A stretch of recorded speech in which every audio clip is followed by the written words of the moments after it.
This channel does not promote any violent, harmful, or illegal activities. All content provided by this channel is meant for an educational purpose only. মূল্যবৃদ্ধিয়ে আকাশ চুইছে গাজাত। ভাৰতত এক packet Parle-G বিস্কুটৰ দাম মাত্ৰ ৫ টকা, কিন্তু এই ৫ টকীয়া পাৰ্লেজি বিস্কুট গাজাত ৫০০ গুণ বেছি দামত বিক্ৰী হৈছে।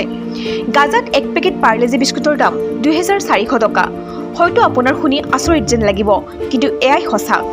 ঈদৰ দিনা পুৱা গাজা ষ্ট্ৰীপৰ মছজিদত নামাজ পঢ়া নহ'ল, কাৰণ তাত এতিয়া মছজিদ বুলি একোৱেই নাই। ইজৰাইলৰ ক্ষেপণাস্ত্ৰই ধ্বংস কৰিছে সকলো। কিন্তু তাতকৈ গাজাত দেখা আন এক ভয়ানক ছবি হ'ল খাদ্য সংকট।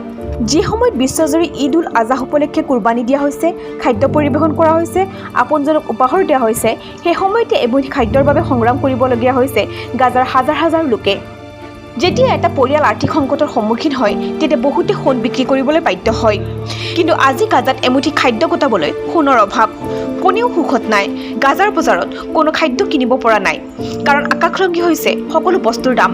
এয়া ইজৰাইল পেলেষ্টাইনৰ যুদ্ধৰ ভয়াৱহ পৰিণতি। ইজৰাইলৰ মুদ্ৰা হৈছে চেকেল। ভাৰতীয় মুদ্ৰাত ১ চেকেল ২৪ টকাৰ সমান।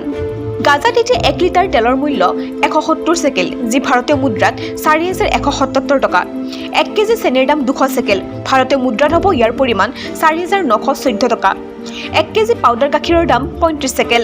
ভাৰতীয় হিচাপত ইয়াৰ দাম ৮৬০ টকা। ১ কেজি আটাৰ দাম ৬০ চেকেল। ভাৰতীয় মুদ্ৰাত ইয়াৰ দাম ১,৪৭৬ টকা। ১ কেজি নিমখৰ দাম ২০ চেকেল। ভাৰতীয় হিচাপত ইয়াৰ দাম ৪৯১ টকা।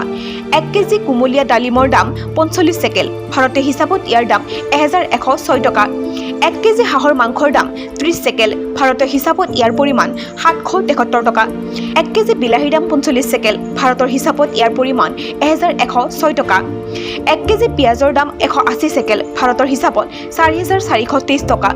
১ কেজি আলুৰ দাম ৮০ চেকেল। ভাৰতৰ হিচাপত ১,৯৬৬ টকা। ১ কেজি বেঙেনাৰ দাম ৩৫ চেকেল। ভাৰতৰ হিচাপত ৮৬০ টকা। ১ কেজি মচুৰ দাইলৰ দাম ৩৫ চেকেল। ভাৰতৰ হিচাপত ৮৬০ টকা। ১ পেকেট ছাগলীৰ মাংসৰ দাম ২০০ চেকেল। ভাৰতৰ হিচাপত ৪,৯১৪ টকা। মুঠতে এতিয়া গাজাত দেখা দিছে এনেধৰণৰ দুখ লগা পৰিস্থিতিয়ে। News desk report, TV9 Assam digital.